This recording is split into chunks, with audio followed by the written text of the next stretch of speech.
Hello and welcome to today's webcast brought to you by Compliance Week, IBM, and CGOC. I'm Kyle Brasso with Compliance Week and I'll be your host. Today's webcast is Forget Me Not, Business Challenges Over Rights to Erasure and Threats to AI. Before we hear from our presenters, let me review the agenda. We're scheduled to go for 1 hour. After the presentation, we will have a question and answer session. Your questions will be kept confidential and anonymous, so please don't be shy. You can ask your questions at any time using the Ask a Question function on the left-hand side of your screen, and I'll pose them to our guests at the end of your presentation. After the Q&A, I'll wrap up the webcast. This webcast will also offer CPE credit for all attendees. Please disable your pop-up blockers in order to access the exam. To obtain your CPE credit, wait until the webcast is completely over and I sign off. At that point, the final examination will be presented automatically in a separate window. If you have trouble viewing the CPE test or receiving the CPE certificate, please send an email to info@complianceweek.com. I'll repeat these instructions at the end of the webcast, so if you missed anything, stay tuned. A few other administrative details.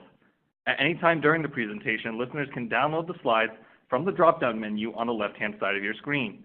There you will also find the feedback form for the webcast. We welcome your thoughts as we are always looking to improve your experience. If you wish to increase the slide size, you can also hit the View Slide Full Screen button at the top right of your screen. And lastly, a Help button is located in the upper right-hand corner of your screen for assistance. I'd like to welcome today's speakers. It's my pleasure to introduce Rachel Marmor, Counsel at Davis, Wright, Tremaine. Rachel focuses her practice on the assessment of legal obligations and risks throughout the information lifecycle, including retention requirements, privacy, cybersecurity, defensible disposal, and use of electronic data in litigations and investigations. We also have Andrew Shaxted, Senior Director at FTI Consulting. Andrew is in the privacy and security practice of FTI. He specializes in the development and management of global data privacy risk and compliance programs across the financial services, TMT, healthcare, and life sciences sectors. And we also have Pauline Salamani, Senior Manager of Business Information and Security Office at IBM. Pauline is a seasoned product manager who works directly with product teams driving security and privacy practices across 300 products of different deployment models. She spent the bulk of 2017 into 2018 focused on GDPR readiness of IBM products. It's great to have you all with us, and with that, I will turn it over to Rachel to get the presentation started. Great. Thank you all for joining us today.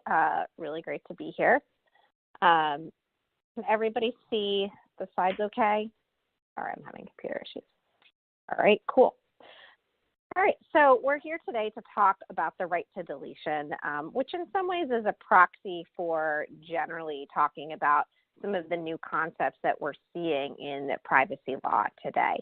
I get to speak to the theoretical piece, and then we're going to launch into some of the more practical implications of what we're seeing. So I wanted to start with setting the groundwork for what we're seeing in this dramatic shift in privacy law, particularly in the US, but also globally. You're probably familiar with the GDPR that went into effect last year, the California Consumer Privacy Act, which was passed in June of last year and goes into effect in January 2020. And these have stirred up a lot of discussions, particularly with U.S. policymakers, regarding what privacy laws should we have and what principles should underpin those privacy laws. And I don't know how closely anyone here follows what's going on in Washington and the various hearings at the Congress. If you do, wow, you're probably even dorkier than I am. But we are seeing some coalescence around a number of basic privacy principles. So I put up here as examples Google's privacy principles that they released last fall, and the National Telecommunications and Information Administrative Principles. Again, this was put out last, I believe, October and sent out for notice and comment. These are just two examples, but really most of the privacy principles we're seeing come along these same lines. So we're seeing people request that organizations provide transparency, usually in the form of privacy notices, provide individuals with some level of control. I think there's a lot of debate over whether it should be opt-in or opt-out, or where individuals can meaningfully have control, but that's usually an underpinning in some way of the privacy laws. We're seeing suggestions around limitations in use and data minimization, concerns about security of the information, and the development of individual rights. Specifically, if you look at all of these state consumer privacy bills that have been introduced in the last year, we'll get into some specifics on the trends there. Everyone has a right to access, a right to deletion.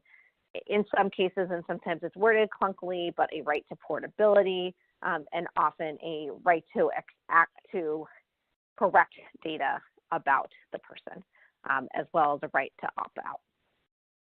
And these are dramatic changes in U.S. law. They're not as dramatic in Europe, though the GDPR has bigger fines and therefore is causing people to pay a lot more attention than they did in the past. These concepts, particularly around access and the right to be forgotten, have existed in Europe in some time. In the U.S., this is the first time that we're seeing a lot of these concepts and seeing an attempt to implement them on a broad scale. We're seeing generally that the regulatory picture across the world is growing in complexity. Beyond the GDPR, you have a number of countries looking at new data protection laws as well as data localization. So we saw India get a new data protection law last year, Brazil, China and Russia are both taking steps to try to keep their data within the country. We're seeing a lot of places become more conscious of data breach notifications. We called out Canada here, but actually, even though all U.S. states already have data breach notifications, I believe there's something like 12 of them that have introduced new such laws or amendments to such laws just in the first quarter of 2019. People are taking very seriously the obligation of companies to let people know when there's been unauthorized access to their data. On the U.S. side, we saw the California Consumer Privacy Act passed last June, and that has really set off a firestorm in the U.S. There are, depending on what day you look at them, about 12 other states that have introduced copycat CPA laws. There's also the state of Washington, which I carve out separately, in part because its Washington Privacy Act is much further along in the legislative process than any of these other states, and also because it's not a CCPA copycat. The law is actually modeled after the GDPR and has a much different structure than the CCPA. The other states that are looking at comprehensive consumer privacy regulation, in large part, are just taking the CCPA. Sometimes they're cleaning it up so the same rights aren't repeated 3 times. And so the wording is a little bit more clear, but it's the same concept and structure. There have also been extensive discussions within Congress and the federal government agencies regarding the prospect of a federal law. I think there was a lot of optimism last fall after the elections that, of course, privacy law was going to be inevitable because not only do consumer privacy advocates think this is potentially a good thing, but tech industry now wants this because they don't want the situation where 50 different states each pass slightly different consumer privacy laws. However, and reasonable minds can disagree here, but I tend to be fairly pessimistic on the prospect of federal law. There's been a lot of discussions and probably half a dozen hearings over the last month or so, different draft bills being thrown out from both sides of the aisle. There is no agreement whatsoever on anything. And it's important to remember that we have a divided Congress. We have a president who, at best, nobody knows what he thinks about data privacy or whether he's willing to expend political capital to get something done. And there's a real fundamental divide in Congress about the issue of preemption, where a lot of senators don't want to, and congressmen don't want to vote for a law if it's going to be weak to preempt the states if it's going to be weaker than the CCPA, which leaves people in a place of saying, well, do we want anything at all, or do we want the CCPA, which is a very burdensome law on businesses. So it's an exciting time to be a privacy lawyer. There's a lot going on and a lot to keep track of. And a lot of this, there's been real shifts in the conversation in the last year, whereas previously the idea of a federal law was fairly remote, and the idea of widespread consumer rights was unheard of. The combination of GDPR coming into play, as well as various events in U.S.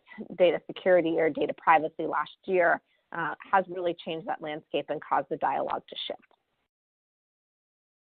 So I want to talk in particular about the principles that are underpinning the new discussions, particularly the consumer rights and the right to deletion. It's helpful, I think, in evaluating both what new proposals are really asking and how organizations should look at consumer privacy to understand the rationale. So if you look at the right to deletion, it actually comes from the idea of allowing individuals to protect themselves against government surveillance. There's an Oxford professor who's done some extensive research as to what the history of this right was. And basically it came about because the Nazis were keeping a lot of records on particular ethnic groups that they were then using to commit the ethnic cleansing activities back in the 1940s. Even after the Nazis were defeated, similarly, the Stasi in East Germany were keeping records on people, and that was dangerous because people didn't know what was in them and couldn't protect themselves against government action based on those records. So as Europe learned from some of the mistakes of the mid-20th century, in came the right to erasure.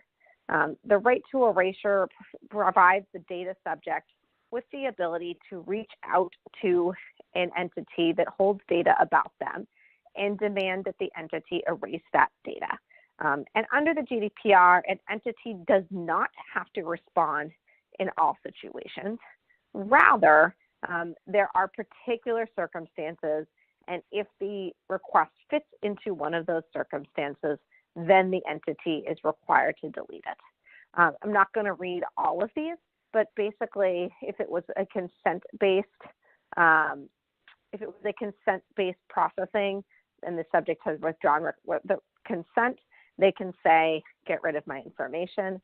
The other situation that comes up frequently is if there's an objection to the processing, where the processing is based on legitimate interest, and there are no overriding legitimate grounds for the processing, then in that situation, the entity is going to have to delete the data.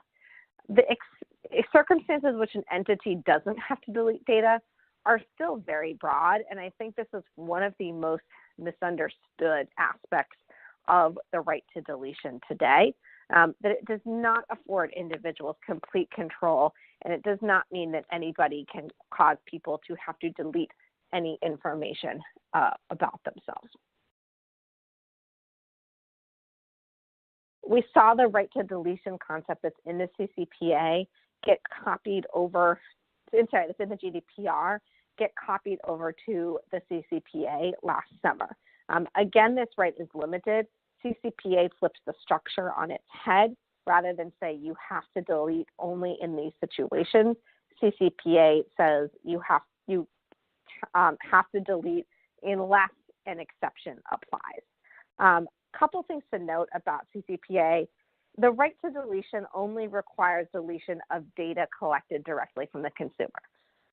This has never made any sense to me from a privacy policy perspective. Perhaps some of my panelists have thoughts here. But if it's about a person, if it's an observation about a person, if it's information that was purchased about a person from a data broker or a credit bureau, I don't see why that would be treated any differently. Nonetheless, I tend to believe that the right to erasure is not useful in protecting privacy, so I probably shouldn't point that out. There are 9 different exceptions when a company can get out of deleting a California resident's information. I'm not going to go through all of them again. Like GDPR, these are very broad, and some of them I think that you can drive a truck through. One question that I get all the time is, but what if I need this information because I need to keep, accounting records for my taxes, or I have to keep HR records for a certain number of years? You can do that under California law. It very clearly says that you can keep information to comply with legal obligations. There's also an exception that you can keep data for solely internal uses that are reasonably aligned with the expectation that the consumer has based on the consumer's relationship with the business. While there are some limits there, I think it does help to remember that often the consumer's expectations are set by the company in combination of the privacy policy and the general nature of the way the company does business with the consumer. So upfront disclosures can save a company from having to do a lot of deletion down the road.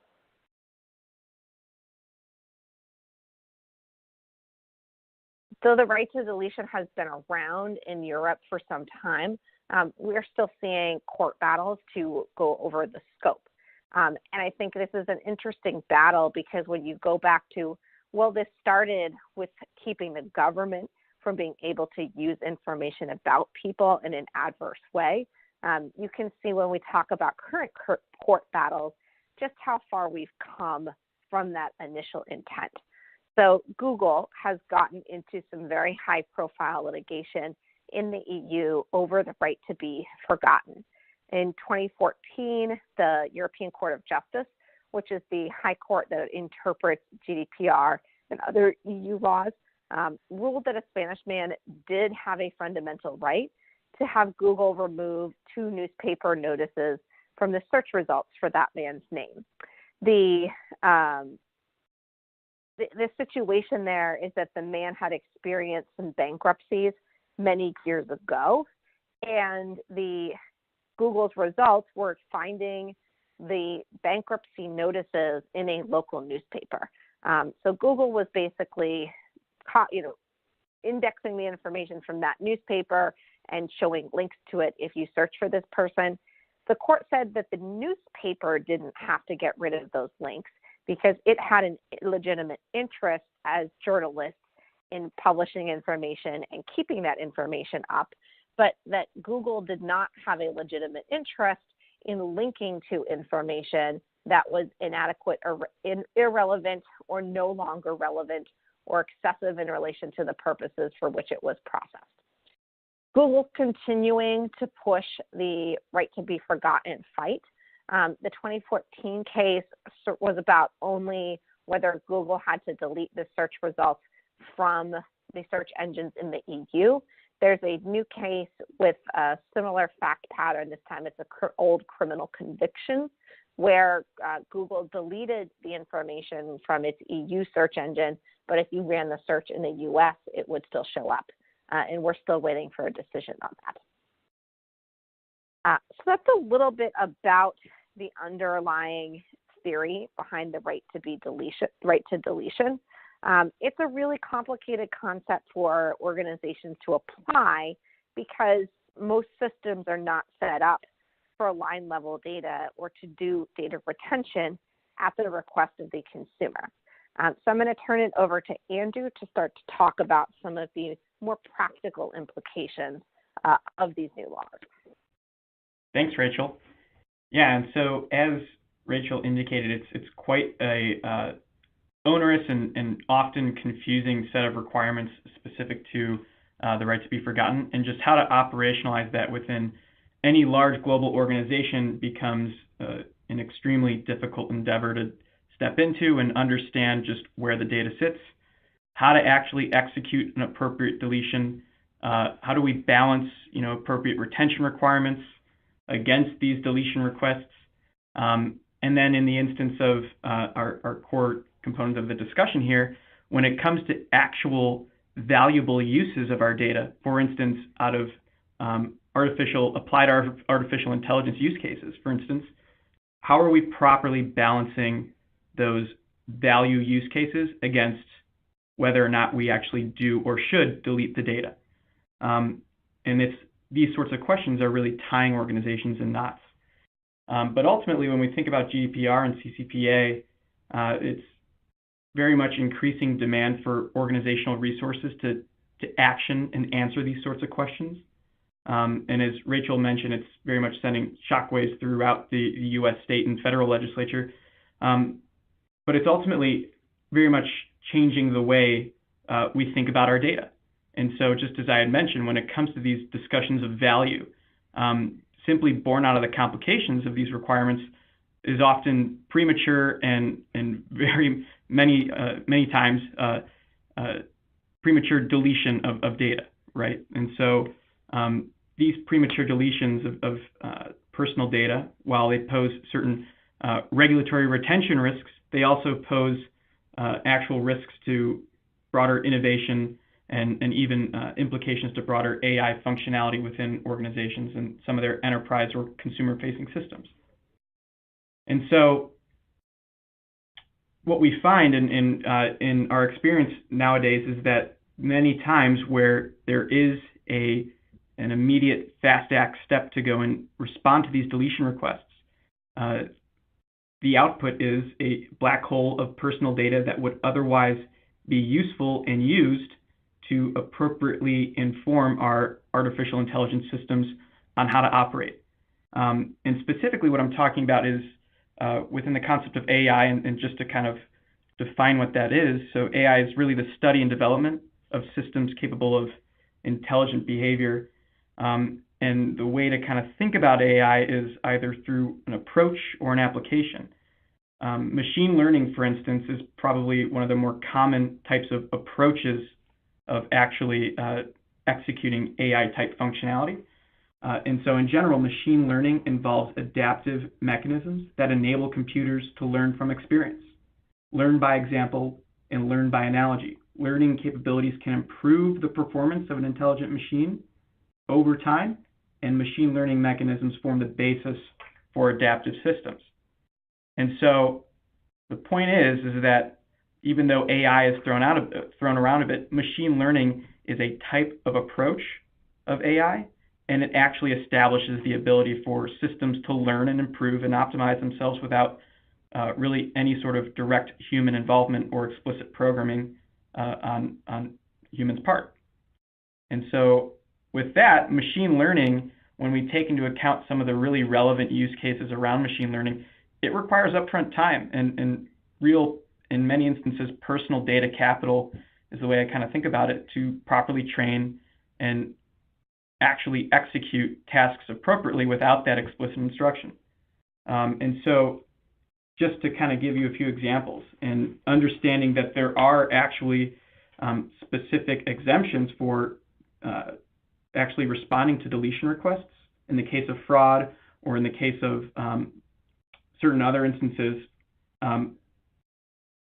by way of actually moving forward and committing these deletions before really thinking through and effecting proper programmatic control over these deletions, it actually impacts functionality. And so specifically, minimization in fraud and OFAC sanction detection capabilities, obviously primarily within the financial services sector.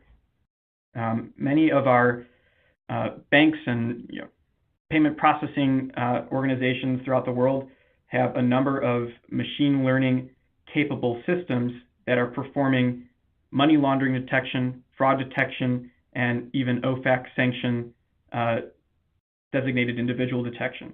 And because you could imagine the volume of transactions that exist in many of our global financial institutions, it becomes an impractical sort of exercise to have even a room full of hundreds and hundreds of people to review transactions that are potentially fraudulent. And so many institutions now are deploying well-equipped machine learning capable systems to, over time, learn fraudulent behavior, detect fraudulent behavior, and begin to train itself on what the new and the new sorts of typology of criminals may be. And it takes, again, machine learning capabilities to grow over time and optimize and change as a result. And so if we were to go in and begin conducting, without, again, having appropriate programmatic controls in place, begin conducting large-scale deletions of personal data to recognize the name, address, and geolocation of known fraudsters, or to recognize personal data attributes specific to specially designated individual on that OFAC sanction list. We're corrupting our pool of data that would otherwise be useful to inform our fraud engines and our money laundering detection engines, and we would potentially be impacting our bottom line as a financial institution. And so by putting appropriate programmatic controls in place to really just stop and think and balance the risks of deletion versus the benefits of deletion in terms of broader CCPA and even GDPR regulatory compliance, it pays to have those programmatic controls in place. Another example is born out of healthcare. So in many instances now, there's many organizations that are deploying applied artificial intelligence, applied machine learning type capabilities to exercise back office medical coding and billing capabilities. And again, if we were to go and commit large-scale deletions of personal data assets, we are potentially spoiling the pool of data that would serve as relevant to inform our machine learning capabilities and more accurately code and bill our insurance providers and healthcare providers based on a set of attributes. And so, again, having the appropriate controls in place to understand what is being deleted before we go and delete it and understand the downstream implications of that deletion is essential. So those are just a few use cases and examples, and I've been talking about this idea of programmatic risk management and programmatic controls to put in place. And these graphics here are really just there to establish sorts of questions. So how within this enterprise risk management model that we see on the left side of the screen, where we're talking in terms of third line, second line, and first line of defense, how does our machine learning and artificial intelligence capability, whether it's consumer-facing or internal enterprise-type system, how do we properly rationalize and understand and balance our emerging technology risk against our broader enterprise risk management understanding and framework? And so, for instance, within the third line of defense, how are we informing our internal audit function to properly oversee and monitor any sort of specific risk that may be pervasive within our AI or machine learning type tool sets and capabilities? And how are we including within that monitoring and oversight discussion a discussion around improper deletion and perhaps excessive deletion to the point that we are breaking the tool's capabilities and functionality?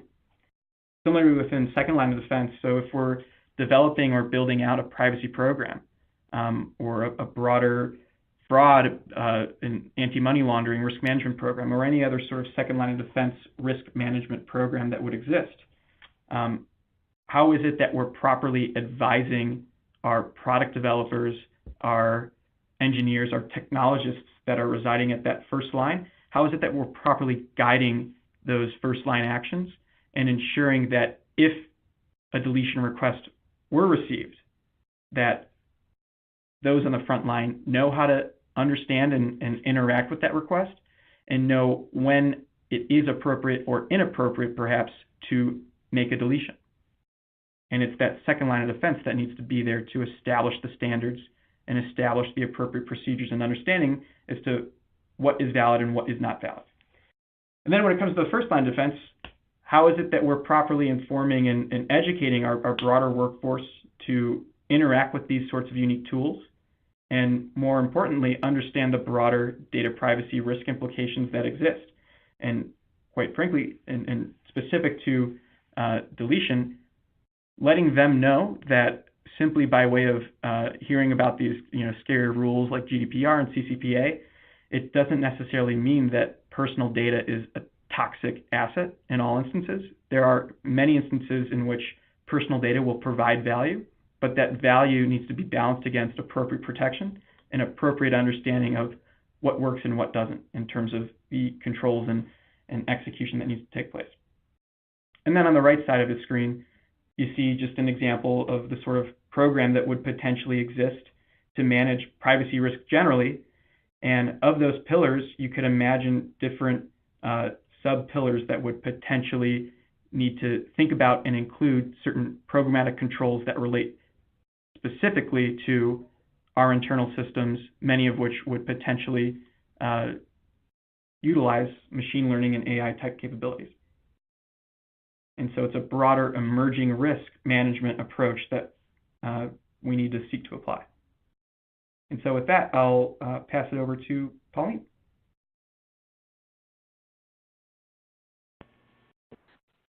Thank you, Andrew. I'll just move forward.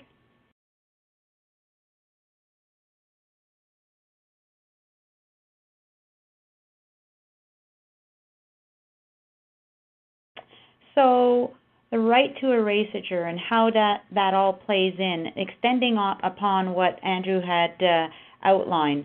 How do we, in today's fast-paced tech innovations that are coming out left, right, and center, how do we handle or manage the right to erasure? So in this slide here, we're mapping out a typical use case whereby all of us as consumers and the consumers out there having a strong desire to have everything at their fingertips, everything done for them as programmatically as possible. We've seen that through some of the innovations with the apps that'll track what we do for exercise and how many steps we put in every day as a very simple example. And so one of the cases, or many of the cases observed over the course of the preparing for GDPR readiness was how to handle the type of consumer demand alongside or in parallel of what the producers are putting out there to actually allow the consumers to ingest all this technology. So building on AI from the perspective of the collection of personal information in order to actually be able to produce those outcomes or those benefits. And what was seen to date was it typically is underpinned by the need to track behavior of a consumer in order to to detect the pattern of that particular consumer in a one-to-one model, or perhaps to provide a larger based suggestion in a one from many consumer model. And so it begs the question of, are we looking at personal information in a single model, or are we looking at personal information in an aggregated model? And then how do we handle the right to be forgotten in that scenario? So what producers should consider? Well, let's take a step back before we go into is consent required? I think from a producer's standpoint, they need to consider things like, in the absence of a very explicit, detailed controls in the GDPR regulation, they need to look at their whole area that they're producing holistically. And provide the proper guidance so that it's consistent, and then further look at how to then handle consent. So when we're talking about consent, the first piece is to look at the essential requirement to the service. So is the artificial intelligence being surfaced or being suggested, or the behavior modeling, is that essential to the service? So if the service is one where the end user would reasonably expect that the service involves tracking, then there is a strong argument that the tracking is there and necessary for the service. So then, if that is the case, you're looking at the practice of, or the reliance, of contractual necessity. So consent would not be required in that case. But to further elaborate on that and to further enforce it or allow that transparency, you would actually make that clear in any form that of the service. So whether that be in the description of the service or the material that's provided at the time of consumption. In the case, and building upon what Andrew had said earlier, in the case of, would the lack of consent then force us in a right to erasure? And I think at that point, we are looking at, whether the service will actually be deemed not valuable if we went ahead and exercised against that erasure request. If consent was not required, are we obligated to actually delete? That is the question that remains on the table. So understanding the consequences, as Andrew pointed out, is going to be key to whether you actually go and take action on a right to erasure when you're looking at that information being part of your behavioral tracking or ability to provide machine learning or artificial intelligence back to the consumer. And lastly, a defined discipline is required in order to be able to map out where you fall in this space with regards to the collection of the personal information to provide this level of consumption. And it starts early on, understanding the fundamental purpose of that collection, and has the rule of minimization taken into consideration. Are you just inhaling all the data you can, holding it in your back pocket should you need it for the, ability to build the pattern? Or are you concise and understand exactly what information you need to build up the patterns in order to provide the intelligence you're looking for? So that would be very key early on. Secondly, obviously, you would need to understand if the service can run without this intelligence. Is it an additional feature? It's a nice to have, or is it really hinged on the need or the ability to provide the intelligence?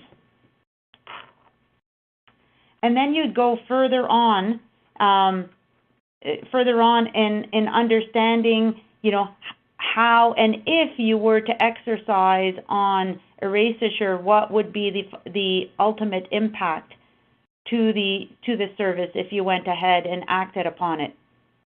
And obviously, at the end of the day, whether you've taken into consideration the ability to, in a one-to-many model, the aggregation be anonymized to some form, must it continue to have the personal information in order to provide the intelligence? Or is that an early upfront requirement, and then later you would act on the deletion in advance of any specific request to delete, and there'd be no way to map it back to that individual. So a defined discipline with all the scoping early on would allow you to position yourself to be able to have the proper legal basis or contractual basis to actually produce the artificial intelligence and not have to act on consent or the requirement to erase.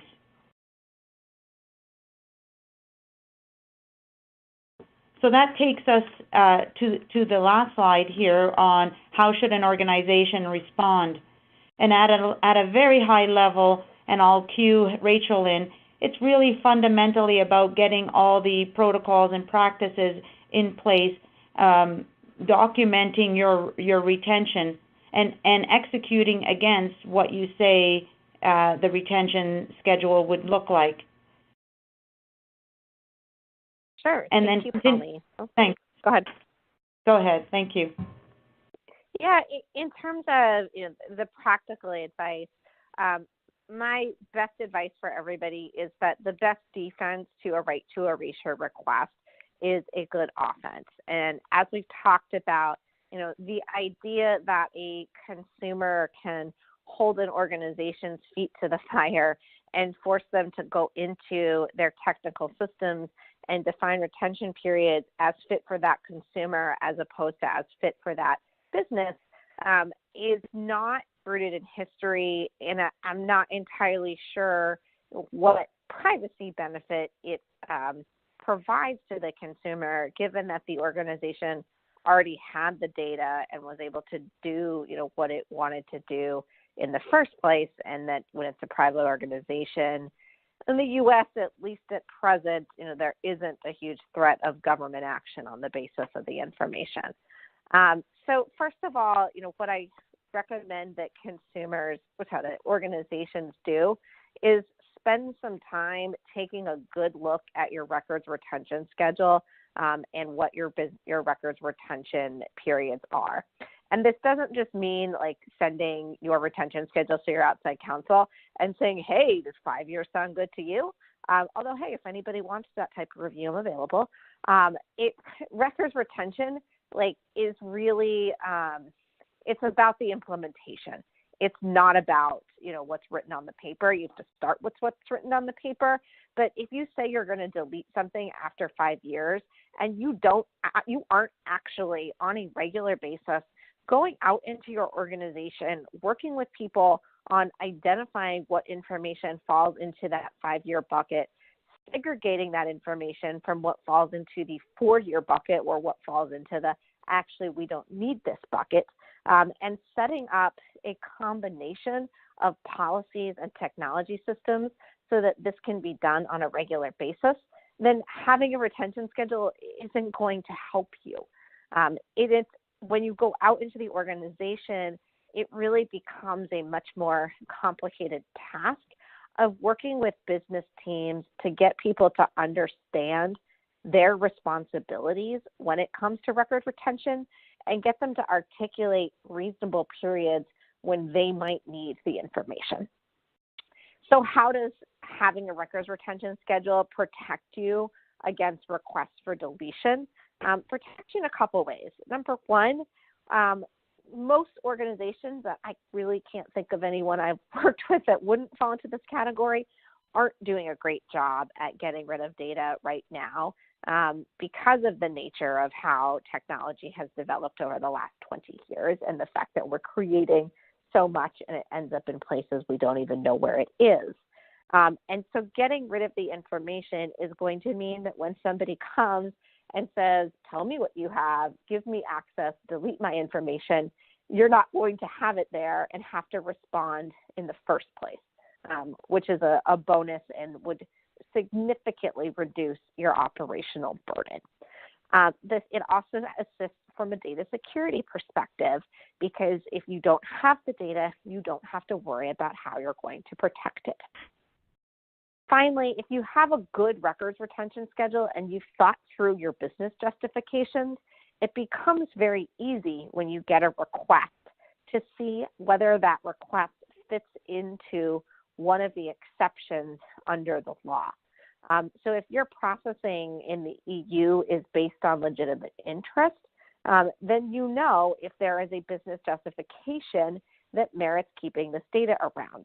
And I think from a regulatory perspective, where you've done a really robust records retention exercise, and as an organization, you can demonstrate that you truly understand the places where data is used and you've been thoughtful about how you set your retention periods, I think that creates some per se legitimacy to what they are.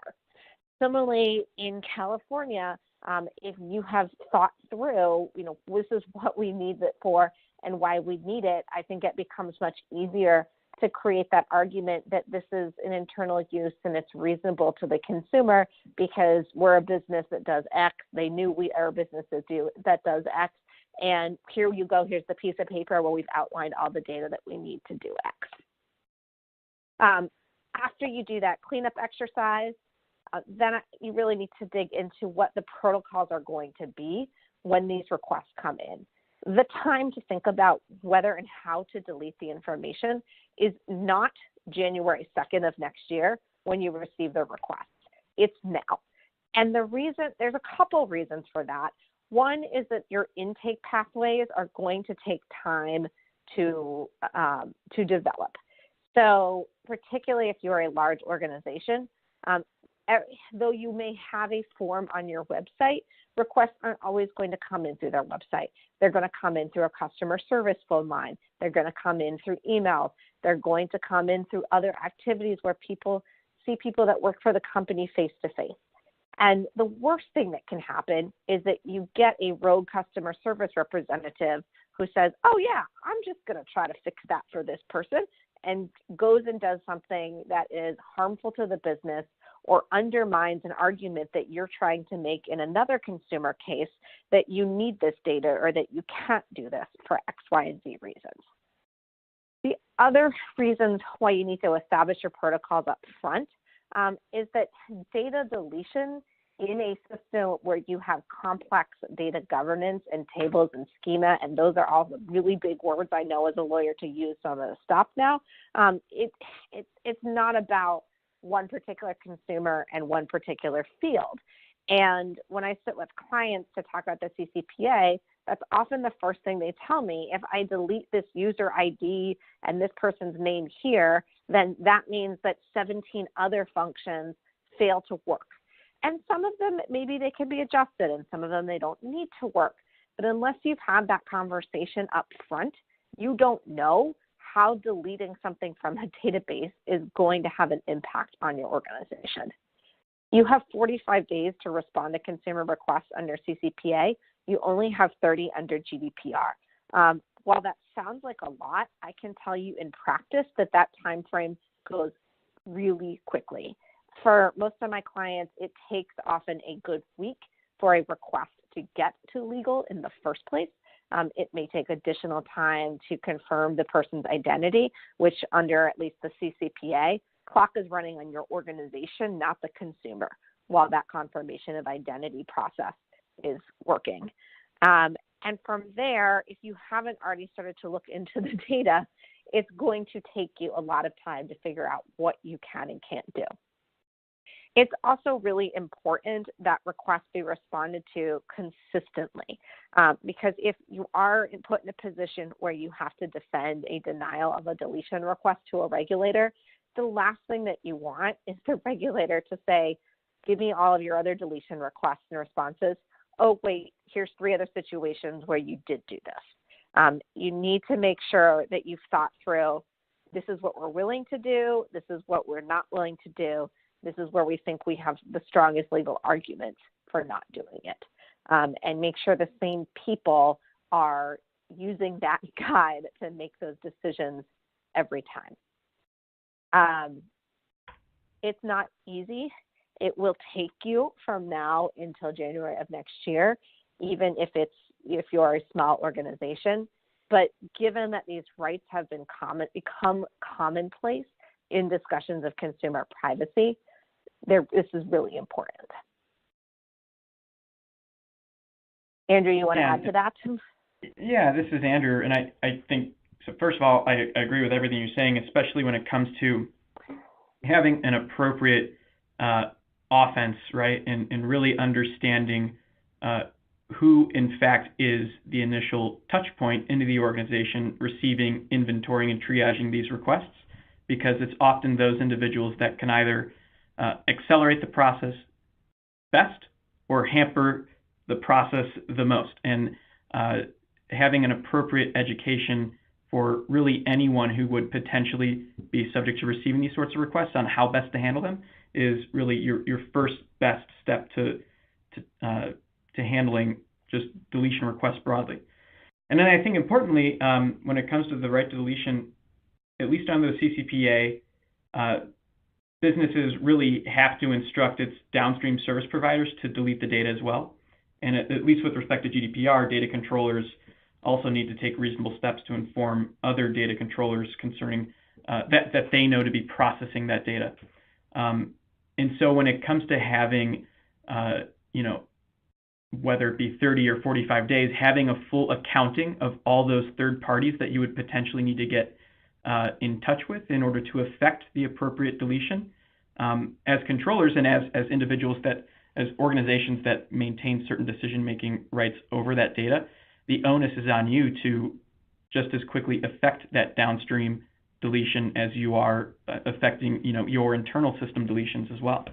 I think in the case of when we talk about internal enterprise systems utilizing AI, we often see many of our clients nowadays are basically outsourcing these AI capabilities to well-known vendors and that are developing tool sets that are reliant and incumbent upon AI and machine learning type capabilities to execute whatever it is they're trying to execute. And if a deletion request were to come internally, it's now on you as the organization to have essentially a service provider action plan on how you need to reach out to those individuals, and again, how you need to actually execute that deletion, and then receive confirmation coming back from them.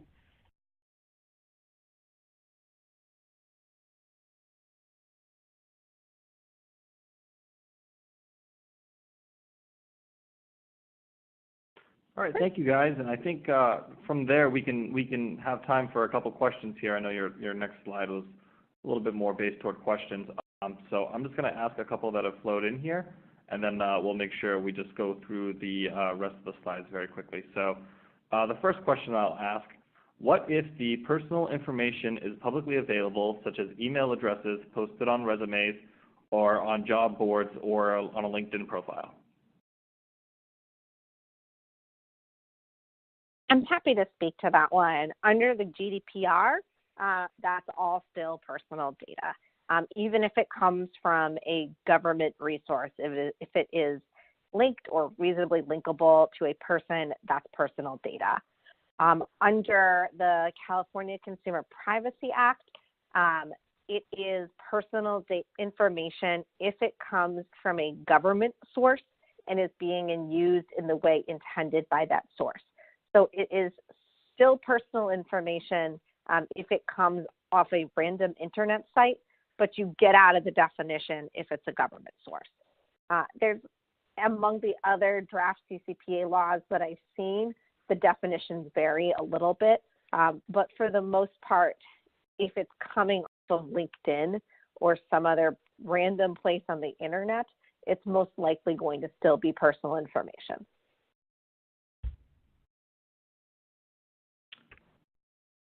Thanks, Rachel. Yeah. I'll get to one more question. I'm sorry, do you have something to add, Andrew? Yeah, just really quick. And then to the extent that you, as an organization, are either inventorying and creating essentially your own homegrown database on the back end, just to add to Rachel's point, to the extent that you need to adequately safeguard and protect that data and adequately inform those individuals, that is essentially the effect of going out and scraping, publicly available data for, whatever purpose you may be using it for. Thanks, Andrew. I'll get to one more question that we have here. How can upfront disclosures help businesses from required deletion?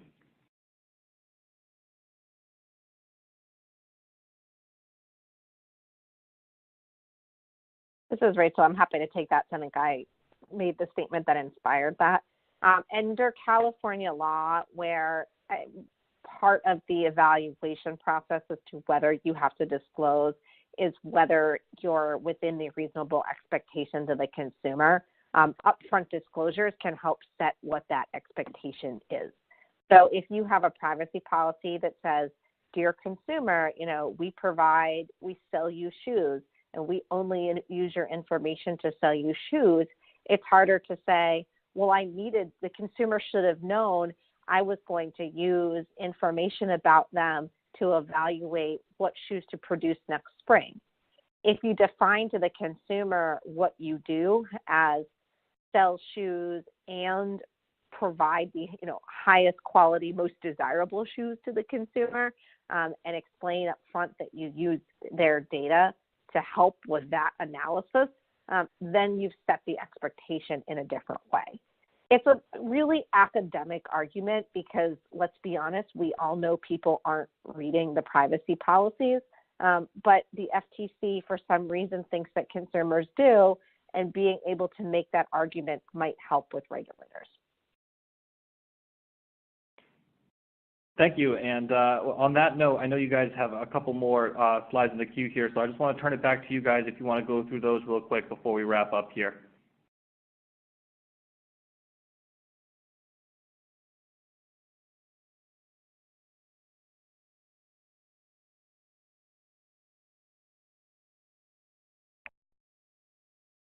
Sure. Not sure who's supposed to take this one, but I think we just put some of the existing laws into the appendix in order to make this a little less dry. So the current federal landscape is basically HIPAA is a big part of that, and that's one of the few places where individuals had rights to access, although not rights to deletion previously. The U.S. landscape, we just put in a little summary of what has changed between a few years ago and now. I think we covered this pretty heavily already. And there's some information about CGOC somewhere here too. I'll focus on that. Thank you guys so much. And on that note, I'm going to wrap up here. Just once again, if you would like a copy of the slides that were just presented, you can download it from the drop-down menu on the bottom left-hand side of your screen. Thank you so much for a very informative session. Again, today our speakers were Rachel Marmor, Andrew Shaxted, and Pauline Salamani. I'd like to give a special thanks to IBM and CGOC for making this webcast possible. This webcast has been recorded and will be available later today to Compliance Week subscribers on our website under the Webcast tab, which also contains a library of additional CPE webcasts. If you would like to learn more about subscribing, please contact us at info@complianceweek.com. Once again, to obtain your CPE credit for this presentation, please disable your pop-up blockers in order to access the exam. The webcast will close automatically and the final examination will be presented in a separate window. If you have trouble viewing the CPE test or receiving the CPE certificate, please send an email to info@complianceweek.com. This concludes our webcast. Thank you again for joining us and have a great day.